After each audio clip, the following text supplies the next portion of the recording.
The Light Conversation. Today we have in the studio with Tom, Les Allitt, MD of Iberian, and we are going to ask, what is it about Bespoke? What is it about Bespoke? That's a very good question, actually. 95% of what we do is bespoke lighting. Yeah. Why do we do bespoke? Much broader question. Keeps life interesting. Let's put it that way. Why personally? I mean, Why personally? business-wise. Personally, I'm an engineer by trade. I moved through that system, if you like, to research and development, and I worked for some major companies like Unilever, Alfa Laval, APV International. Quite a cross to lampshades, really, isn't it? No, it's completely different. Lampshades are also, you end up falling into the lampshade industry. And in fact, although we make lampshades, underneath that, we are an engineering company, for sure. Because you started off with sort of engineering light, making lampshade frames, really, didn't you? Yeah, I fell into that by accident because a guy that I knew had bought a company that manufactured wire products generally, including lampshade frames, and had got himself into a bit of a pickle. Yes, because you used to do other stuff in wire as well, didn't We you? did. We've done lots welly of boot rack and all sorts of things. Lots of stuff for the agro industry, I guess. We did a lot of work for a company that still exists, actually, called Agroframes. A lot of plant supports and associated sort of products, really.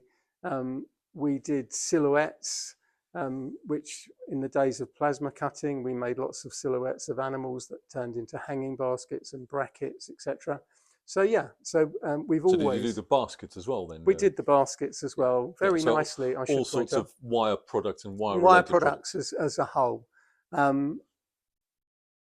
Relatively simple in a way, and then purely by accident, I ended up involved in lighting, and that over the few years that I've been doing it, many years that I've been doing it actually, has evolved into a much more complex industry than it ever was. But other than the sort of development, when somebody asked, "Can you make this?" It wasn't really bespoke, wasn't it? It was more about developing something and then making huge quantities of it. It was a case of developing a product and then producing thousands of them, in some cases tens of thousands of them. Yeah, I mean, I've seen the old pictures of exactly of your wire products with stacks and stacks of frames. Yeah. This is in the days of British home stores selling nothing but UK made products. And of course, as we've said before, that industry died a death. And what's left really is much more interesting, much more complex, much more diverse, involves a huge amount of skills from being able to use a hammer, basically, through to being able to use a sophisticated multi-axis CNC machine, to be able to use 3D printers, to prototype objects, to understanding all sorts of things about the chemistry of metals, how that you can change their properties, change the look of them. So is that what keeps it interesting for you? That kind of constantly evolving? It really is constantly evolving. Every project that we get has its own individual challenges, and that can be simply because of the sheer size of it, or simply because of the sheer complexity of it, or because material as well. Yeah, the materials as well. Because I'm thinking back to the eponymous cork lampshade. The wine cork lampshade. The cork lampshade. That I can't remember how many corks. I think I bought 10,000 corks. I'm not sure if I used all of them. Yeah. We used a few of them, didn't we? But sawing a wine cork in half lengthways. Halfway in half. Halfway in half lengthways. Although the result actually wasn't that bad, but the profitability of it was somewhat suspect. And more recent, I think I'm thinking back to kind of things like dealing with rattan, which obviously has had its kind of moment relatively recently. Yeah, rattan is a product that I probably wish I'd never see again, but things are fashion orientated, and rattan became very fashionable. Fortunately, I think for quite a short period of time, although who knows where it will go from there. Both you and I are old enough to remember the kind of craze for macrame stuff, weren't we? So yeah, exactly. I mean, if for some weird reason you seem to be particularly knowledgeable about macrame. Yeah, my mum used to Yeah, macrame. So exactly. yeah, So, yeah, and which opens the question. I mean, across the company, we've got an incredibly broad range of skills, yeah, which you need to do yeah, what we do, and that goes from the structural issues of it, the wiring issues of it, yeah, the lighting issues of it, the aesthetics of it, the practicalities of fitting it in a van when it's finished or a lorry, yep, getting it packed in such a way that it can arrive anywhere in the world in one piece, yeah, with a set of instructions that people can at least have a vague idea. The simplest yeah. practicalities are, will it fit through the door? I mean, Yes. and that has caught people out, not us particularly, Yeah, but caught many of our clients out, yeah, in a big way. Or will it fit down the loading ramp? yeah. Um, And which, even when we've asked, wasn't it? yeah, We've asked, are you exactly. sure it goes in a building? Are Yeah, you sure you can get it in where you want it? exactly. And there's not many industries that I can think of where there's this confluence really of so many different materials, Yeah, because people that make sofas, for example, make a wonderful job, but they typically have a wooden frame, foam and fabric. Um, we incorporate glass, wood, yeah, materials, hard materials, soft materials, yeah, materials that are see-through, materials that are difficult to handle, materials that some you can sew and some you can't, some stretch and some won't, yeah. and it's which is arguably what makes it a really interesting process. Can And be the greatest headache as well at days, yeah, no, sometimes. yeah, which is part of the fun of it, of Yeah, course. And I only do it, to be fair, yeah, because I have a lot of fun yeah, doing it. I yeah. have my off days, but most of the time thoroughly enjoy it. Yeah. As I think most people here do. I mean, Oh yeah. and more recently, the challenges that we are being given are getting greater and Mm, greater. Um, yeah, for whatever reason, I think designers now are looking for things that you can't buy on the high street easily, that are not readily available, that are yeah, not made abroad, but items that have got inherent value and will perhaps last for decades, rather than be disposable mm. items. And Um, as a sort of mass-produced brands, the sort of IKEAs of lighting kind of jump on the latest trend, designers increasingly move away from what's currently out there just because it's currently out there and it'll be out there en masse. Everybody now can Google an image. Everybody now can create an AI image that is impossible to make. Mm. So there's this fine dividing line between what's possible and what's not possible, what is Although, genuinely bespoke and what is genuinely copying mm, someone else's previously yeah, although invented. I have to say the whole AI thing has been developing so quickly.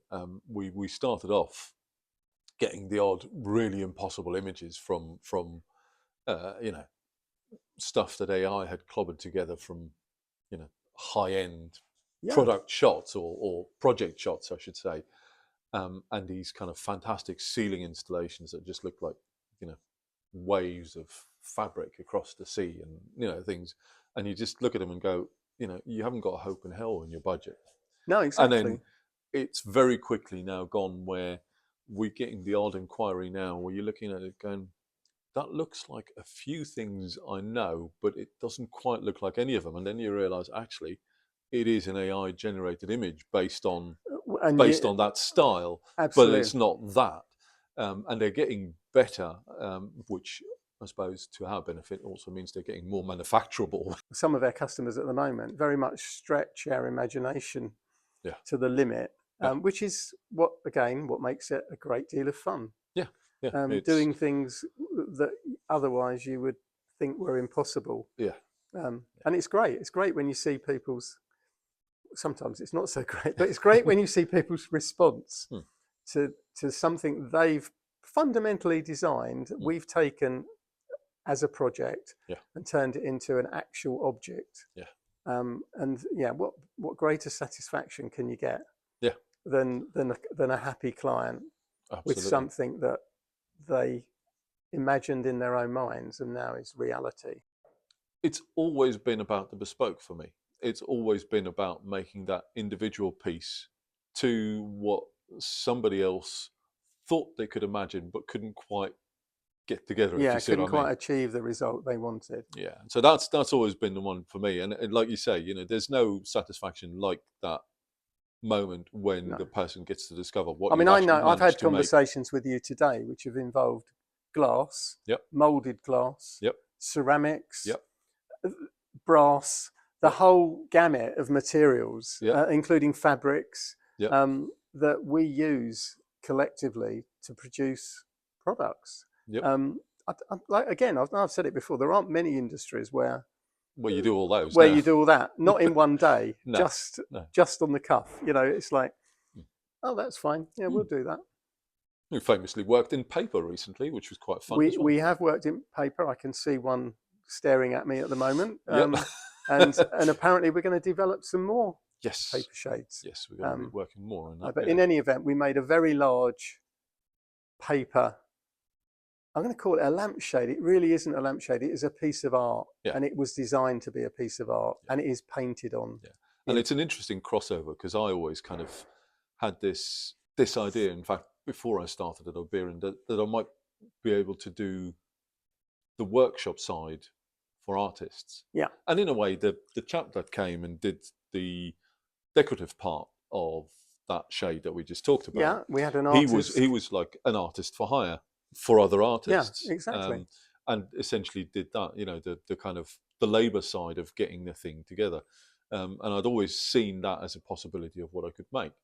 And interestingly enough, the pieces that we're starting to do are going more and more into that kind of limited edition run that the higher end design companies, where they're crossing over kind of being an artist company, are in. Absolutely. I could take a flying guess and say that about 30% of what we're now producing could be classified as art. Yeah, of course. And I mean, we're sitting next to some of these pieces. Some very artistic pottery, and unique, and very unique. Yeah, handmade, hand thrown. Yeah, with some very, very clever finishes using some form of alchemy to produce interesting effects. Really. In fact, alchemy is a good word, isn't it? I see what we do in here as alchemy as well. Yeah, it is. We're taking a host of wildly incompatible materials and turning it into something quite fantastic. Yeah. So yesterday I went to a plater's, which is there's the complete there's the alchemy. Absolutely, yeah, where they're setting up the specific process just for us, for one particular client. Again, where else would you do that? You just wouldn't. No, you just wouldn't. And it does make it great fun. So in the round, why do we like bespoke lighting? Every day is different. Every day is interesting. Yeah. Every client is different. Every one of our clients' aspirations for what they're looking for is different. It certainly isn't boring. Yeah. So if you want boring, this is not the industry to get. You come in the morning, you really don't know what you're going to get hit with. No. Absolutely. So that for me, that's what makes me tick, really. Yeah. The sheer interest of it. Excellent. Well, if you've got any questions, do let us know. Absolutely. We'll see you on the next one.